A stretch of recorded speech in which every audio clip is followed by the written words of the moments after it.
ছোট পর্দার জনপ্রিয় অভিনেত্রী তানজিন তিশা বিচিত্র চরিত্রে অভিনয় করে বহু আগে তিনি এই জগতে পায়ের তলার মাটি শক্ত করে নিয়েছেন। সেই ধারাবাহিকতায় এবার তিশা হাজির হচ্ছেন একেবারে ভিন্ন একটি চরিত্রে। নরসুন্দর বা নাপিতের ভূমিকায় দেখা যাবে তাকে।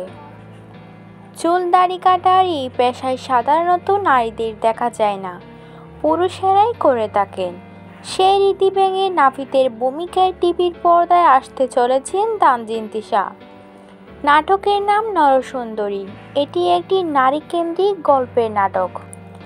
আহমেদ তাওকিরের গল্প ও চিত্রনাট্যে নাটকটি নির্মাণ করেছেন তরুণ ও জনপ্রিয় নাট্য নির্মাতা রাফাত মজুমদার রিঙ্কু। নাট্যকার আহমেদ তাওকির বলেন, রাজনৈতিক গণ্ডগোলে এক নরসুন্দর মৃত্যুবরণ করে। বাবার পেশাকে বেছে নেয় তার তরুণ মেয়ে, কিন্তু সে বেছে নিলেও গ্রামের মানুষ ভালো চোখে তাকে দেখে না। গ্রাম ছাড়া করা হয় তাকে। শহরে এসেও পড়ে নানা বিপত্তিতে। এসব নিয়ে গল্পটি। পরিচালক রাফাত মজুমদার রিঙ্কু জানান, আসছে ঈদে নরসুন্দরী নাটকটি বেসরকারি টিভি চ্যানেল বাংলা ভিশনে প্রচারিত হবে।